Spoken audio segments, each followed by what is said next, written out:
इस मंच का उद्घाटन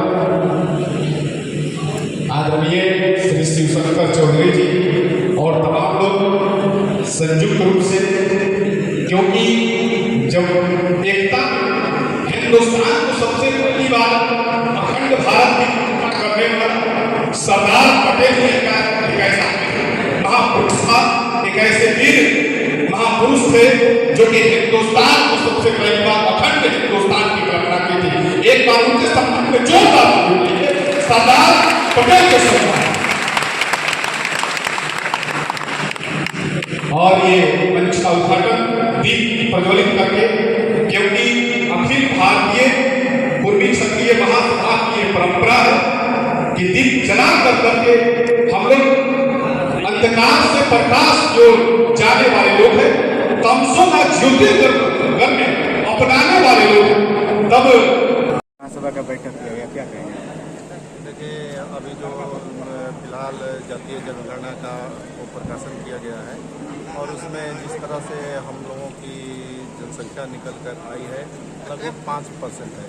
निश्चित रूप से इस संबंध में मैं कहना चाहूँगा पूर्वी जाति के लोगों को जागरूक, राजनीतिक रूप से जागरूक होने की जरूरत है, तभी हम लोगों की असली भागीदारी मिल पाएगी, अन्यथा नहीं मिल पाएगी।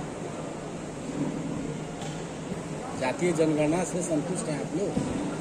जातीय जनगणना का जो रिजल्ट आया है उससे सरकार का रिजल्ट है, इस संबंध में हम लोग क्या कह सकते हैं, लेकिन इसको 2 भागों में विभक्त कर दिया गया है। हमारा किस संबंध जो करके कहा गया है कि पूर्वी जाति का ही एक उपजाति है, इसको अलग किया गया है और हम लोग एक हैं। दूसरी है कि राय और मंडल करके कुछ लोगों को पूर्वी जाति से अलग कर दिया गया है। ये हम लोगों का ही पाठ है और हम लोगों की संख्या बिहार में जितना दर्शाया गया है उससे ज़्यादा है और ये हमारा ये कहना है। सर, महासम्मेलन किया गया, इसको लेकर महासम्मेलन किया गया एकजुटता के लिए। हम देख रहे हैं कि बिहार में जितने भी जात के लोग हैं कर रहे हैं अपने आप को स्ट्रॉन्ग करने के लिए, और महीना में 2 महीना में सभी लोग मीटिंग कर रहे हैं।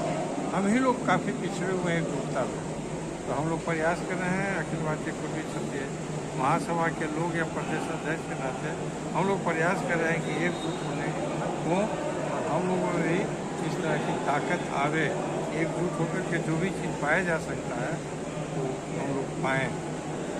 हम लोगों को उचित ये भागीदारी नहीं मिल पा रही है, कहीं न कहीं से नहीं मिल पा रही, कहीं न कहीं से नहीं मिल पा रही।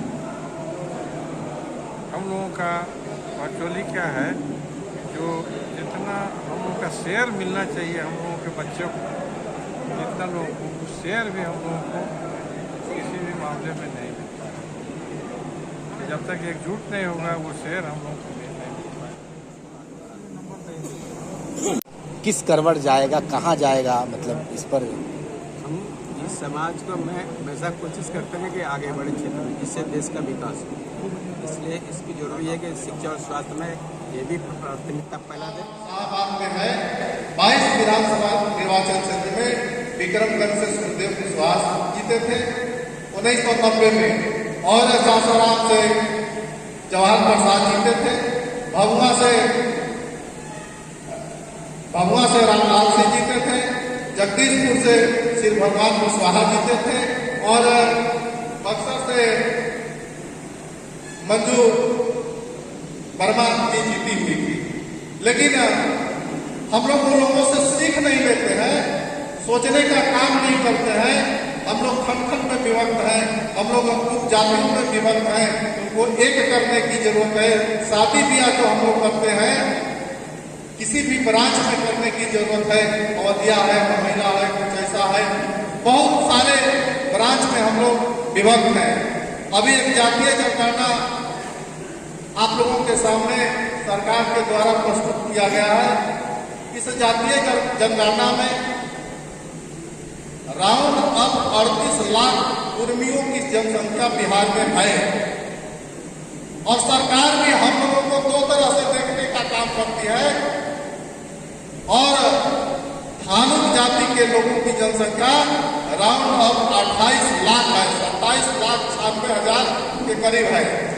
मित्रों, अगर ये दो लोगों की जनसंख्या परसेंट में हम लोग जोड़ देते हैं तो लगभग 5% बिहार में हम लोगों की आबादी है और हम लोग अगर एक हो जाते हैं तो निश्चित रूप से हम लोग बहुत से सीटों को बिहार में राजनीतिक रूप से हो चाहे मानसिक रूप से हम लोग अगर एकत्रित हो जाते हैं तो निश्चित रूप से आगे हम लोग अपना काम निकालने में सफल हो जाएंगे। मित्रों, आप लोगों से मैं अनुरोध करना चाहूंगा, आप लोग एकजुट होइए, संघर्ष कीजिए, सब लोग मिलकर काम कीजिए और जहां तक अखिलेश बाबू ने कहा था कि मैं तो हॉस्पिटल के पैसे से घूमता हूं, निश्चित रूप से घूमते होंगे हॉस्पिटल के पैसे से, लेकिन मैं आग्रह करना चाहूंगा अखिलेश बाबू से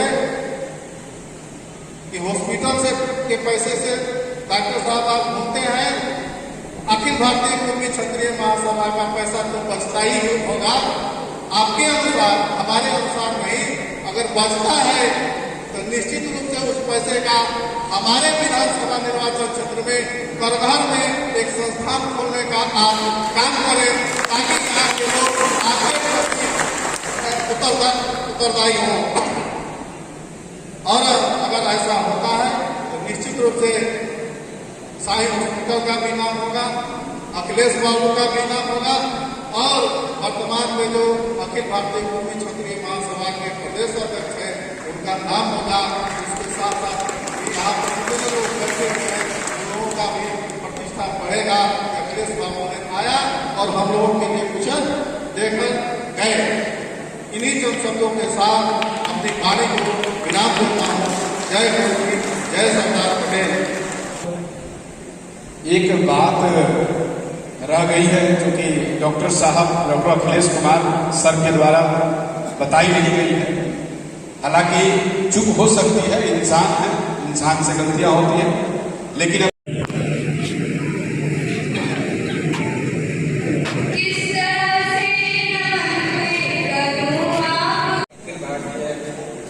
क्षत्रिय महासभा के प्रांतीय अध्यक्ष आदरणीय डॉक्टर अखिलेश जी, मंच पर बैठे हुए आदरणीय, जहाँ तक मेरे बारे में आप समझते हैं, मैं भी आप ही के समाज के, आप ही के बीच का एक आदमी हूँ।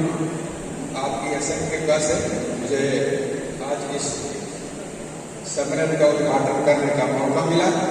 इसके प्रति आप सभी लोगों को आभार व्यक्त करता हूँ। इसके साथ इस सम्मेलन का आयोजन करता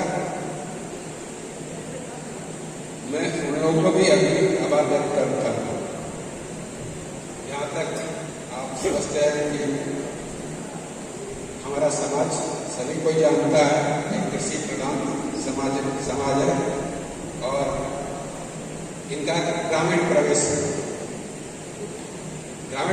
में क्या क्या चीज़ों की कमी होती है इसी समाज को उन्नति के लिए और आगे बढ़ने के लिए। आप सभी को मालूम है हमारा कुर्मी क्षत्रिय महासभा का मेन उद्देश्य है कि समाज के लोगों को एकता में बनाए रखें, उन जातियों को सब एक साथ मर्ज करें और एक होकर सब एक साथ आए।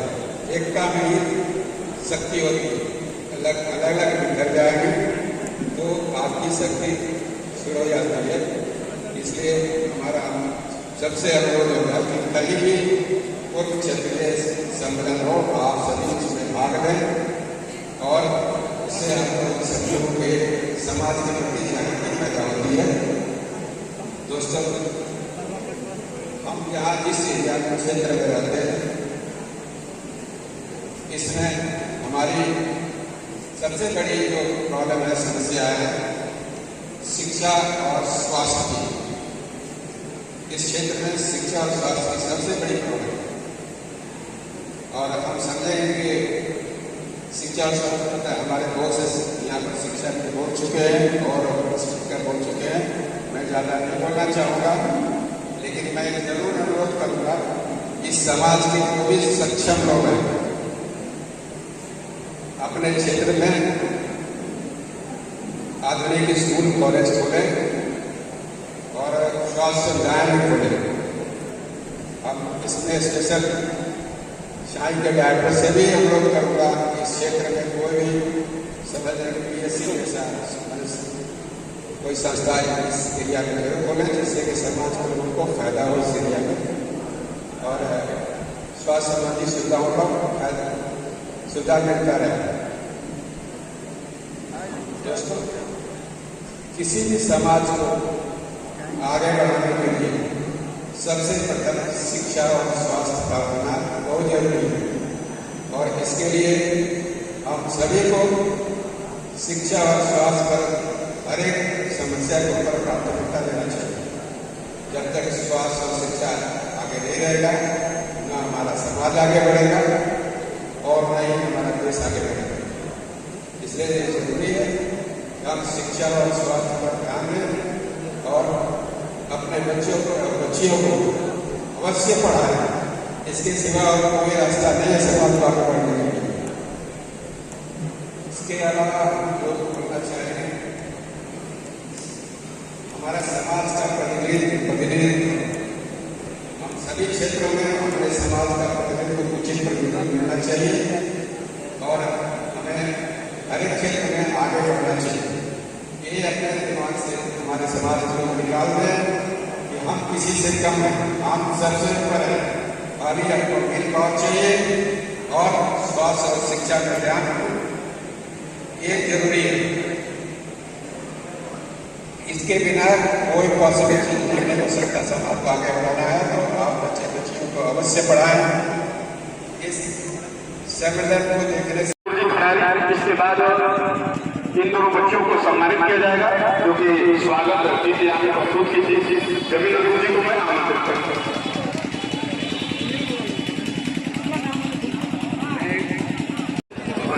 करने का परिणाम ये होगा, जो भी मेलन में बढ़ावा जाता है, मदन और बढ़ावा जाता है, वो देखते होंगे कि 22 से के लोग यहाँ पर वहाँ पर आते हैं और किस तरह से 22 के लोग एक साथ बैठते हैं, खाते पीते रहते हैं, अपनी अपनी भाषा में बात करते हैं।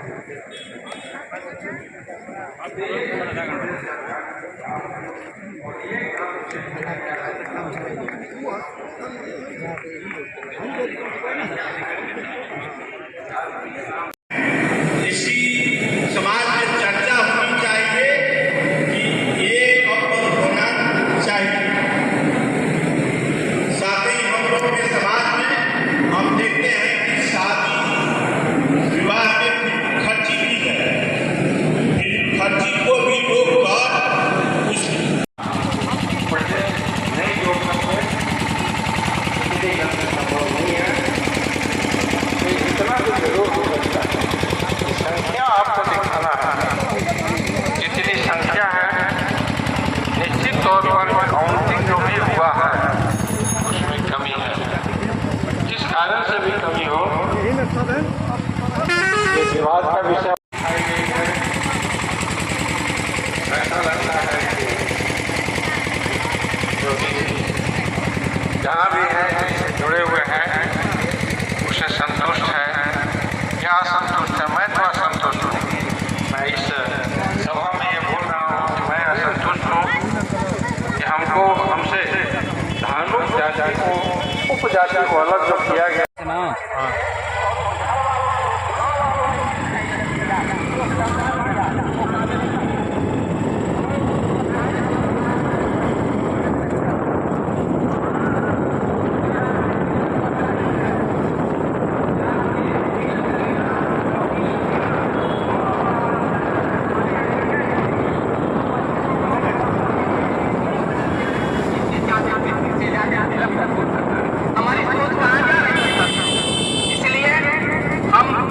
पंथों से जो अग्रणी हैं समाज के और